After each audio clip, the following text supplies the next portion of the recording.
Hello, I'm Doug Ruhren, the garden supervisor here at Plant Delights Nursery Juniper Level Botanic Garden. And I'm going to show a technique for cleaning up yuccas. This is a yucca, a mass of a yucca that I've already cleaned up, and we'll show you in a moment some that are not yet cleaned up, and you'll notice the difference. This is a lovely hybrid that was bred and introduced here at Plant Delights Nursery called Silver Anniversary. And the new foliage is this lovely sort of blue-gray, and when it has a bunch of old brown foliage in, the display is not quite as wonderful. You know, it's something Mother Nature never bothers doing, but in our gardens we like to take garden maintenance to a higher level. So let's step across the driveway here and look at a second mass of it.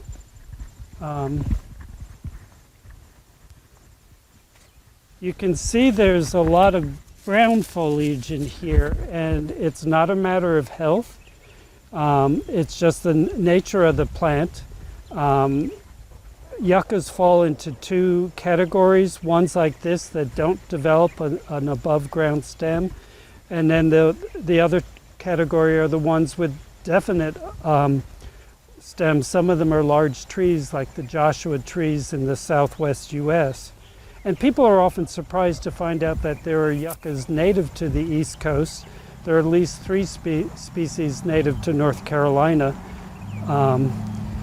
But these ones that don't develop a above ground stem, when one of these rosettes, you know, the whorl of foliage, one of them bloom, and they're absolutely spectacular in bloom, 6-8 foot tall spikes of creamy yellow flowers. When that rosette is done blooming, that rosette dies. The rest of the clump doesn't die, just the one that has bloomed.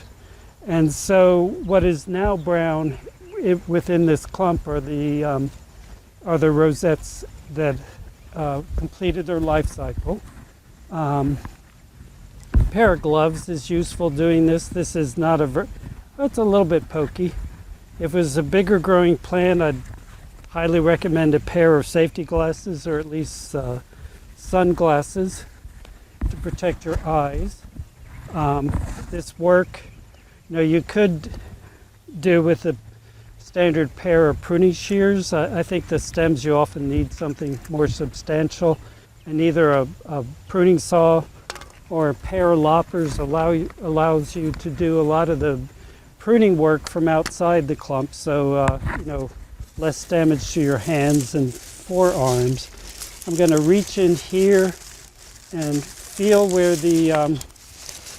this stem here is the old flower stalk. It's been cut back, you know, probably months ago or even last year. But I can feel below there, and we'll see that when I cut it out and pull it out of the plant.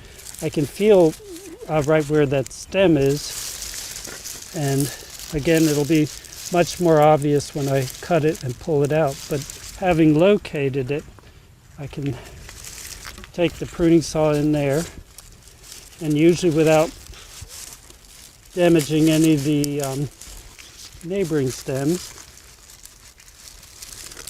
Yeah.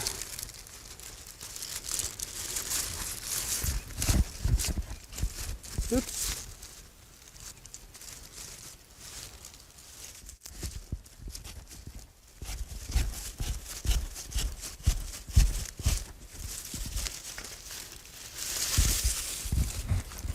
See, that's, you know, one rosette, and obviously it didn't get all of the brown. See, I've cut it off close to ground level, and it's removed all that foliage. And the foliage on a yucca is very tough. I knew someone years ago who grew up poor out in the country, and he called this tough grass, and they would use the leaves to tie up hams in the smokehouse.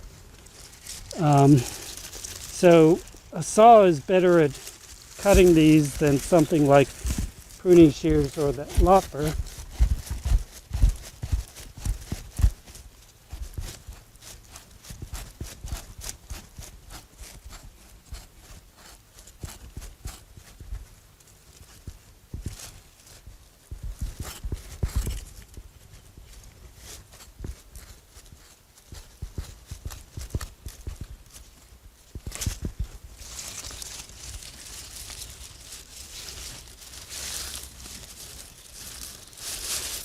Now we cut out a second rosette, and you see a whole bunch more brown foliage has been removed from this clump.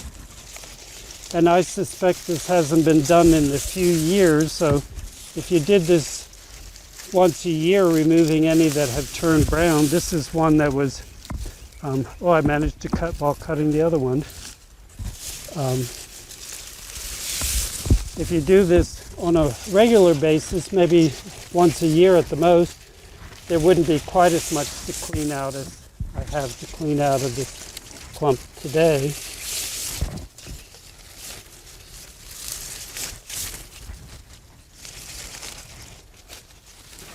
Now, what would happen if you didn't clean these out? Well, probably nothing.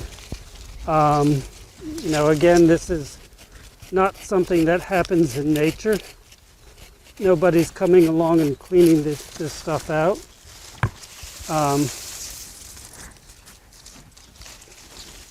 But in the garden, I just think the display in the garden is much more attractive when you're not looking at this dead brown foliage, and you only have the new foliage to look at.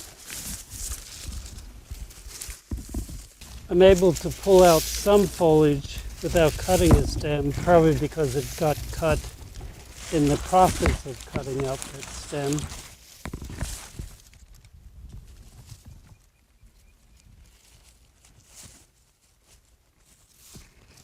And some of these old stems are old enough that they hardly even need to be cut.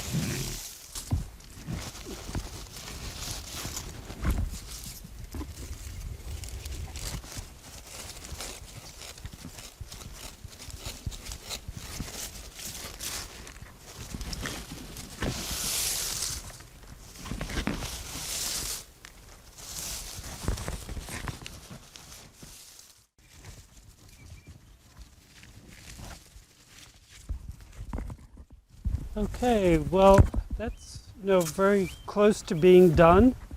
You see our pile of debris from this one clump is almost about the same volume of what we left behind.